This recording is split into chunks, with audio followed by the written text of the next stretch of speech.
அதாவது நம்ம பையன் பெரிய பையனுக்கு இந்த இந்த டெலிவரிக்கு உள்ள கூப்பிட்டு போயிருக்காங்க, அங்க ஹாஸ்பிட்டல்ல இருக்கே.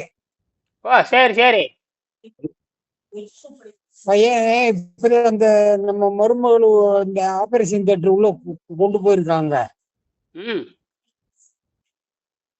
டெலிவரி சரி அதுக்கு இந்த பாருங்க. ஹாஸ்பிட்டல்ல வெயிட் பண்றேன். நீ அதை பாருங்க. நீங்க நீங்க ஓகே பாருங்க சார். ப்ராப்பர். நீங்க நீங்க ஓகே. நீங்க வெளியே போய்க்குங்க. நன்றி. Okay sir. Okay sir. சரி.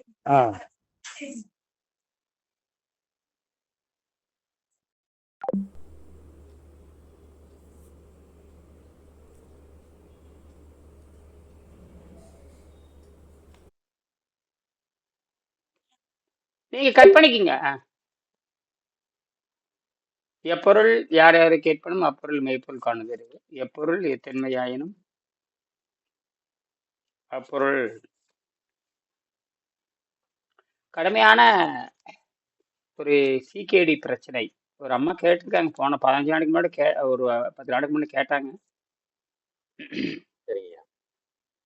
அப்புறம் கட்டணத்தை சொல்லியிருக்கேன். முதல்ல 50,000 கட்ட சொல்லியிருக்கிறேன். கட்டிட்டு வாங்கன்னு இருக்கிறேன். வயது 70, 67ன்னு நினைக்கிறேன். 10 நாளைக்கு முன்னாடி பேசினாங்க. அவங்க போட்டுருந்தானே ஒரு ஒரு அவருடைய அவங்க பையன் கூட போன் பண்ணியிருந்தாங்க. ஆமா, அப்புறம் அவர் தான் பேசினார். ஆமா கட்ட சொன்னேன். 5ல் ஒரு வாரம் கட்ட சொன்னேன். முதல்ல ஒரு மாதம் செஞ்சு பாருங்க, அப்புறம் இம்ப்ரூவ்மெண்ட் இருந்தால் தொடர்ந்து பணம் வாங்க கட்டலாம் அப்படின்னு சொல்லி ஆலோசனை பண்ணி அனுப்பிச்சாச்சு. நீ விருப்பம் இருந்தால் சேரட்டும். வயது 67ங்க. பூரா உடம்பு பூரா சாதாரண உணவினால் கெட்டு போகுது இல்லை. தெரியாதுல பாவம். ஆமா, என்ன பண்றது? அப்புறம் ஆஸ்பத்திரிக்கு போனாலும் நல்லா ஆகாது. ஏன்னா ஆஸ்பத்திரிக்கு போனோம்னா அந்த ஜீரநீரை சுரக்கிறதுவே நிறுத்த தெரியாது. ரெண்டாவது ஏற்கனவே இருக்கிற ஓல்டு மெடிசன் எடுக்கணும். அதுதான் பெரிய விஷயமே. ஆமா, அதுதான் அர்னால்டுடைய அடிப்படை கொள்கை. ஓல்டு மெடிசன் எடுக்காம நீங்க ஓல்டு மெடிசன் எடுத்து. ஓல்டு மெடிசன் 2 அர்த்தம் இருக்கு. நம்ம சாப்பிடுகின்ற சிறுசுல இருந்து சாப்பிடுகின்ற உணவு இருக்கு இல்லையா, அதுவே மருந்தா விஷமா மாறி உள்ள நின்றணும். அந்த விஷத்தை முறிப்பதற்கு மருந்து சாப்பிடுக்கும் இல்லையா, அந்த விஷம் உள்ள நின்றுக்கும். பரிணாம சித்தாந்தத்தின்படி நம்ம உணவே விஷமாக மாறுங்கிறதா அடிப்படை. அதுக்கு தான் ஃபுட்டு பாய்சன்னு சொல்றாங்க இல்லையா, ஃபுட் பாய்சன் அப்படின்னு சொல்றாங்க இல்லையா. இந்த ஃபுட் பாய்சன் சொன்னாவே இதுதான் அர்த்தம். ஃபுட் பாய்சன் சொல்றது இதுதான் பொருள். இது அது போக அந்த ஃபுட் பாய்சனை முறிக்கிறதுக்கு, அதாவது விஷத்தால் முறிப்பதுங்கிறது விஷத்தை முறிக்கவே முடியாது. விஷத்தை அடக்கிருமே தவிர அந்த விஷத்தை அதை வெளியே கொண்டு போவாது. இப்ப நான் என்ன பண்ணியிருக்கேன்னா, இப்ப நான் ஒரு எலுமிச்சஞ்சாறு சாப்பிட்டுருக்கேன். பொதுவாக நான் அது என் விருப்பத்துல சாப்பிட்டது. ஆரோக்கியத்தை பத்தில இங்க பேச்சு இல்லை. நான் விருப்பத்துல எலுமிச்சஞ்சாறு சாப்பிட்டுருக்கேன். எலுமிச்சை சாரோ எதுவோ, அது கோழிச்சாரா இருக்கலாம், சாராயமா இருக்கலாம், டீயா இருக்கலாம், காப்பியா இருக்கலாம். ஒரு உதாரணத்துக்கு எலுமிச்சை சாறு, இட்லி, வடை, தோசை எது வேணா இருக்கலாம். நான் ஒரு பொருளை விரும்புறேன், தொடர்ந்து விரும்புறேன். அதாவது 3 வேலையை விரும்புறேன், 7 வேலையை விரும்புறேன். ஒரு சினிமா பார்க்குற மாதிரி பைத்தியம் முடிச்சுட்டு நான் அது என்ன ஆகுதுன்னா, அந்த உணவு உள்ளே அந்த உடம்பு வெளியேற்ற முடியாத பொழுது அது உள்ளே தங்க வச்சுக்குது. இந்த தங்கி தங்கி தங்கி தங்கி அதுவே விஷமா மாறிடுது. இது யாருக்குமே பரிணாமத்துல இது யாருக்கும் புரியாது. ஏன்னா நம்ம உணவு பழக்கத்துல சிறுசுல இருந்து அந்த தொட்டில் பழக்கம், அந்த சிறுசுல இருந்தே உணவு பழக்கம் இருக்கிறதுனால நாம் செய்யறதுல சரிங்கிற மாதிரி இந்த மனசு ஏத்துக்கும். உடம்பு வேற மனம் வேற, அதை யாருக்கும் தெரியல. அந்த சித்தர்கள் தான் உடம்பையும் மனதையும் பிரிச்சாங்க. அப்ப அந்த ஜீரண நீரை நிறுத்த தெரியாது. இப்போ 67 வயசோ 70 வயசோ அது வயசு பத்தி பிரச்சனையே அல்ல. ஏன் இங்க மருந்து ஏன் தோல்வி அடைகிறது? இந்த மருந்து தோல்வி அடைகிற காரணம் என்னன்னு கேட்டீங்கன்னா, மருந்தினால் பழைய மருந்து எடுக்க முடியாது.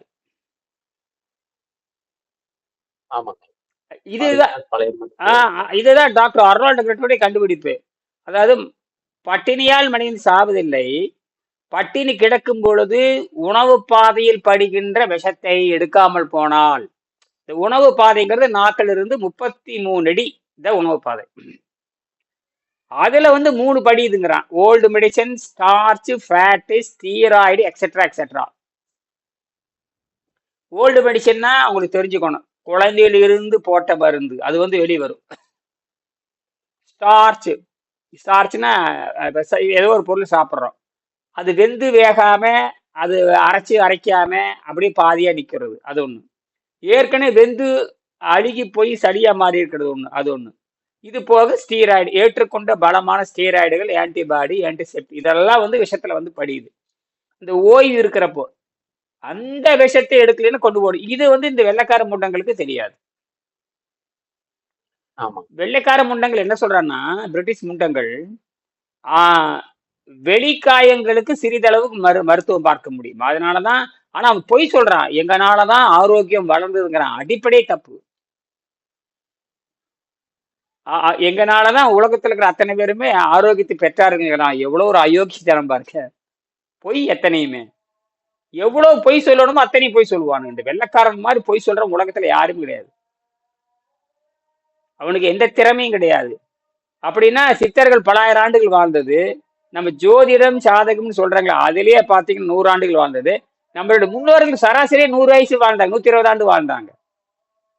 ஆமாங்க. முதுமக்கள் தாலின்னு சொல்லுவாங்க, முதுமக்கள் தாலி, முதுமக்கள் தாலின்னே பேரு. அது 100 ஆண்டு 120 ஆண்டு வாழ்ந்தவங்களை வச்சு அடக்கம் பண்றது, அது அதுக்கு முதுமக்கள் தாலின்னே பேரு. அப்படின்னா எங்க சங்க இலக்கியத்துல பலாயிரம் ஆண்டு நம்மளோட முதுமக்கள் தாலியே இருக்குது. ஆமாங்க. இவனை கேட்டா இவன் தான் காலராவை பரப்பினது, வெள்ளைக்கார முண்டங்கள் தான். அவன் நாட்டுல இருந்து அவன் வந்து பன்னிக்கறி திங்கிறவன். அவன் குடல் பூரா கிருமியாவே இருக்கான், அவன் குடல் பூராமே கிருமிதான். வெள்ளைக்காரங்கிட்ட நீங்க பேசினாவே கிருமி ஒட்டிக்கும். வெள்ளைக்காரன் வந்து அவன் சாப்பிட்றதே, அவனோட மலம் ஜலம் அத்தனையுமே கிருமி பரப்பக்கூடியது. அது மட்டும் அவனுக்கு எதிர்பார்த்தல இல்லாதவன். ஐரோப்பியர்கள் பூரா எதிர்பார்த்தல இல்லாதவனுங்க. ஐரோப்பியர்கள் இயற்கையா அப்படித்தான் படைக்கப்பட்டிருக்கிறது. இயற்கை எதிர்பார்த்தல் இல்லாம படைக்கும். பார்த்தா வெள்ளை விளையாடுற முழுன்னு சதையை காமிச்சிட்டு திரிவாங்களே தவிர, இந்த சதையை காமிக்கிறதுங்கிறது அது இனப்பெருக்கத்திற்கு தான். ஏன்னா அந்த குளிர் நாட்டுல சதையை காமிச்சுதான் இனப்பெருக்கம் பண்ண முடியும். நம்ம நாட்டுல வெப்ப நாடு, கண்ணு காமிச்சாவே இனப்பெருக்கம் நடந்துரு. கண்ணு காமிச்சாவே நமக்கு உடம்பெல்லாம் காட்ட தேவையில்லை. உடம்ப காட்டிட்டு தெரிஞ்சாங்கன்னா இந்நேரம் என்ன ஆயிரு, இதுக்கே 1150 கோடி. எல்லா பொம்பளையும் உடம்ப காமிச்சு தெரிஞ்சாங்கன்னா இது 10,000 கோடியா மாறிடும். அங்க வந்து ஏன் உடம்ப காட்டிட்டு தெரியுறாங்கன்னா, எப்படியாவது இனப்பெருக்கம் நடக்கும்னு நினைக்கிறேன். அங்கே இனப்பெருக்கம்லாம் வதன்னு ஆகாது. ஏன்னா அவங்க எல்லாமே அந்த போதை கும்பல். அவங்க உணவு பாதை பூராமே அந்த சடி நிறைந்த உடலாத்தான் இருக்கும். அதனாலதான் அவங்க வெள்ளையாவும் இருப்பாங்க, எதிர்பார்த்தல் உங்களுக்கு இருக்காது. உலகத்துல எதிர்பார்த்தல் இல்லாதவங்க ஐரோப்பியர்கள் தான். அவங்களுக்கு சுத்தமான அறிவு, எதிர்பார்த்தல் இல்லாத பொழுது அறிவும் வேலை செய்யாது. அவங்க இனப்பெருக்கம் நடக்காது. எல்லாம் குட்டி குட்டி நாடு, ஜனத்தொகையே இருக்காது. ஜனத்தொகையே இருக்காது. இங்க பாருங்க, வத இங்க. நான் படிக்கிற பொழுது எஸ்எல்சி படிக்கிறப்ப 4.25 கோடி, இப்ப வந்து 8.25 கோடி. 78 எஸ்எல்சி நான் படிக்கிறேன். அப்போ வந்து தமிழ்நாட்டின் மக்கள் தொகையை பத்தி கேள்வி கேட்டிருந்த பொழுது நான் 4 கோடியே 3 கோடி 90 லட்சமா 4 கோடியே 10 லட்சமா என்னமோ எழுதியிருக்கேன். எனக்கு நல்ல நினப்பு இருக்கு. ஆனா இன்னைக்கு 8.25 கோடி. எத்தனை? 8.25 கோடி. 8.25 கோடி. என்ன எங்க பாரதி 1926ல பாரதி புரட்சி கவிஞர் பாரதியார் முண்டாசு கவிஞர், அவர் வந்து 33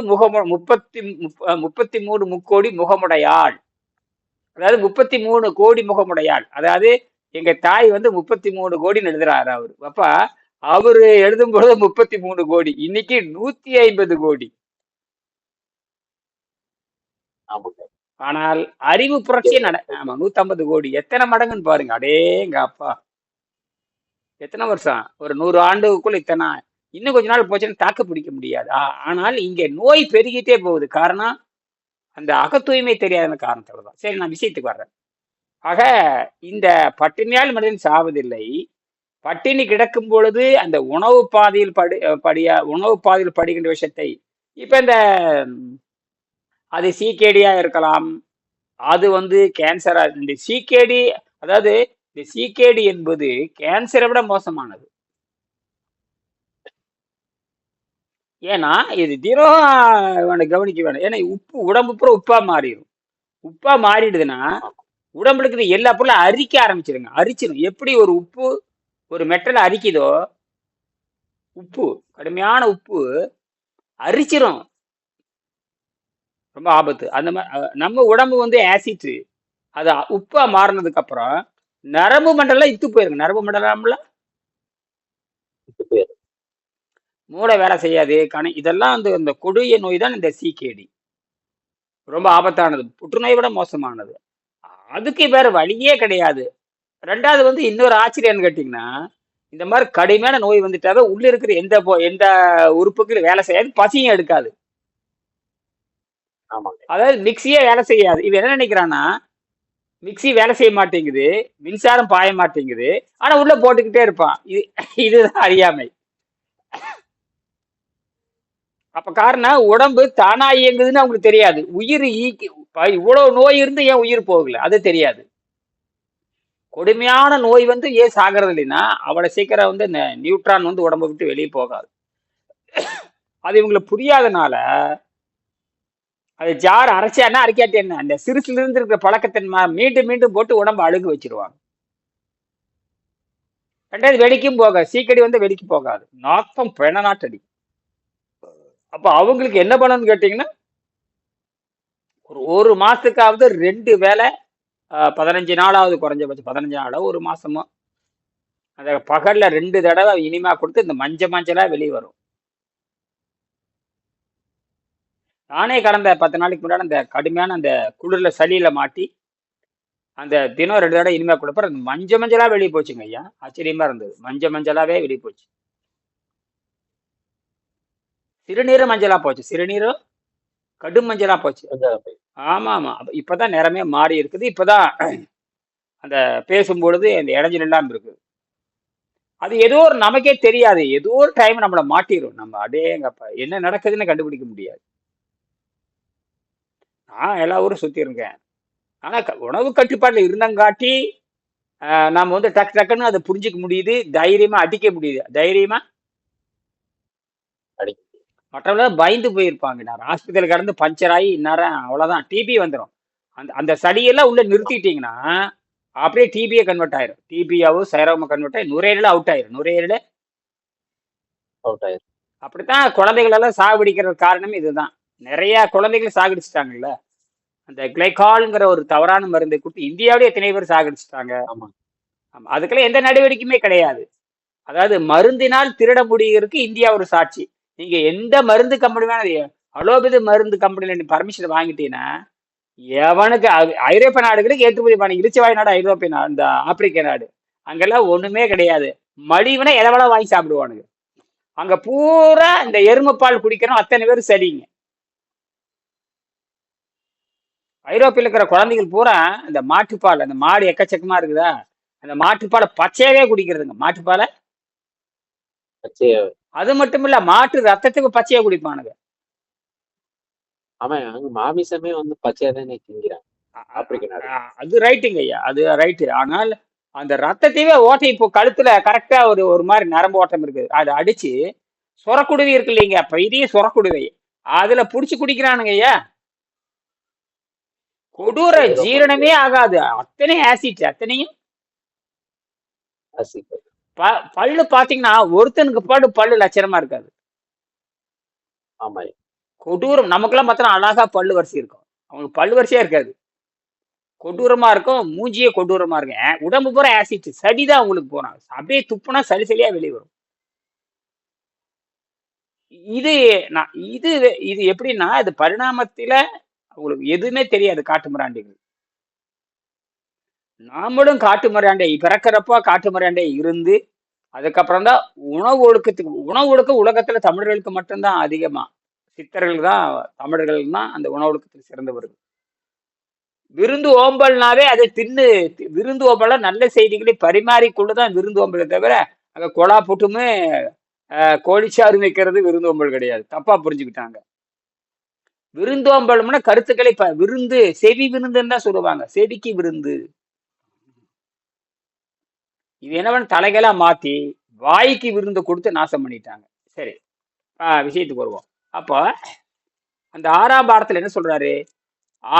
நன்கு சுத்தப்படுத்தப்பட்ட உடலானது தனக்கு தேவையான சக்தியை காற்றிலிருந்து நைட்ரஜனை புரதமாக மாற்றிக் கொள்கிறது என்று ஜெர்மனி டாக்டர் அர்னால்ட் எக்லண்ட் அழகாக சொல்லுகிறார். 6ஆம் பாடத்துல அல்ல 5ஆம் பாடத்துல இருக்குது.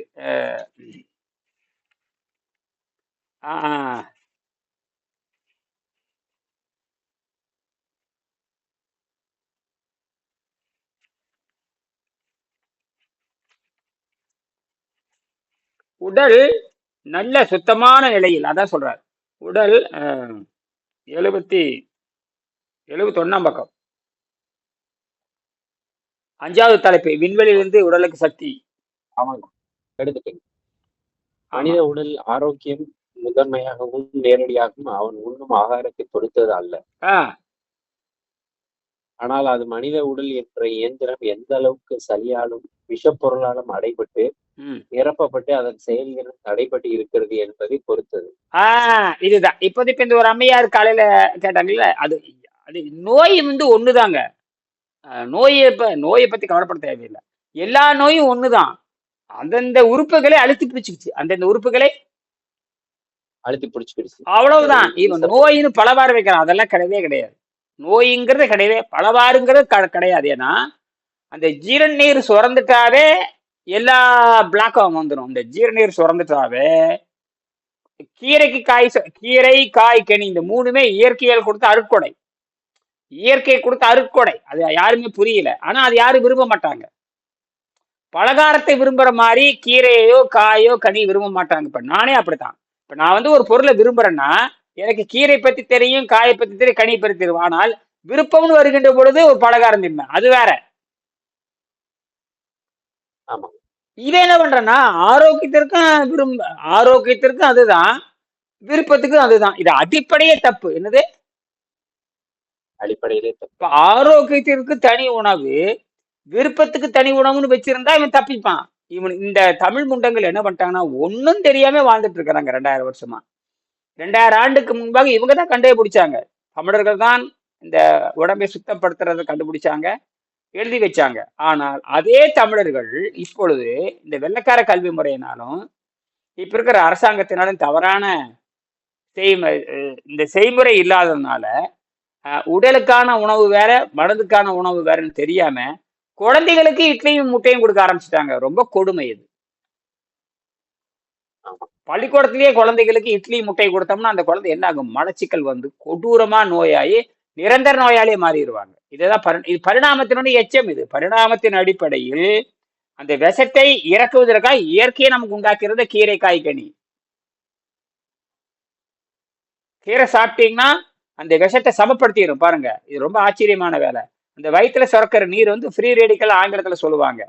அது வந்து ஒரு எலக்ட்ரான் கம்மியா இருக்கும். இப்ப கீரையில வந்து ஒரு எலக்ட்ரான் அதிகமா இருக்கும். தானம் கொடுத்து சரி பண்ணிடு. தானம் கொடுத்து சரி பண்ணி அந்த கோபத்தை அடக்கிடும். அடக்கிட்டு மலத்துல இழுத்து விட்டுரும். அது உலகத்துல 3 பொருளுக்கு தான் அந்த யோகிதை இருக்குது: கீரை, காய், கனி. இந்த தவிர வேற எதுக்கும் கிடையாது. அப்புறம் தேனு, அது வேற. தேனு, எலுமிச்சஞ்சாறு அப்படிலாம் கொண்டுட்டு போகலாம். அதை பிரிச்சு பேசுறப்ப அது கொண்டு போகலாம். அதெல்லாம் வந்து அதுக்கு பேர் ஆன்டி ஃப்ரீ ரெடிக்கல் ஃபுட்டுன்னே பேரு. ஆன்டி ஆக்சிடேஷன் ஃபுட்டுன்னு அது ஆங்கிலத்துல சொல்லுவாங்க. ஆன்டி ஆக்சிடேஷன் ஃபுட்டுன்னு சொல்லுவாங்க. அதாவது ஆக்சிகரணம் நடக்கிறப்போ விஷம் உற்பத்தி ஆகுது இல்ல, அது சமணகாரிம்பாங்க. சமணகாரி, சமணப்படுத்துகிறது. ஈக்குவலைசர் அப்படின்னு சொல்லுவாங்க. அதான் ஸ்டெபிளைசர், அது ஈக்குவலைசர் அப்படின்னு சொல்லுவாங்க. அது சமணப்படுத்தி இழுத்து மனத்துல தள்ளி விட்டுரும். அங்கேயும் இருக்கக்கூடாது, அங்கேயும் இருக்கக்கூடாது. அதுதான் இங்க வெற்றி. இதைத்தான் சொல்றாரு. சரி, 2வது படிங்க. மனித உடல் தன்னிடம் உள்ள ஆரோக்கியமான ஒரு திசுவை கூட வெளியேற்றுவதோ எரிப்பதோ அல்லது உபயோகப்படுத்துவதோ கிடையாது. மனித உடல் எந்த அளவுக்கு சுத்தமாகவும் கழிவுப் பொருள் சேர்ந்து அடைபடாமல் இருக்கிறதோ அந்த அளவுக்கு சுலபமாகவும் நீண்ட நாட்களுக்கும் ம். தண்ணீரையும் காற்றையும் மட்டுமே உணவாக கொண்டு நீங்கள் உபவாசம் இருக்க முடியும். ஆ இதுதான் விஷயம். நன்கு சுத்தமானதுக்கு பிறகுதான் உடல் அப்புறம் தான் நாம இது பண்ணணும். அப்ப சுத்தப்படுத்துறதுன்னு ஒரு ப்ராசஸ் பண்ணி முடிச்சதுக்கு அப்புறம் தான் அது சிகேடி, சிறுநீரக பிரச்சனை, புற்றுநோய் பிரச்சனை எதுவா இருந்தாலும் சரி, நன்கு சுத்தமாயி உடல் இளைக்கவே இல்லை, எல்லா அவயங்களும் வேலை செய்யுது, சாப்பிட்டு பார்த்து கண்டுபிடிக்கணும்.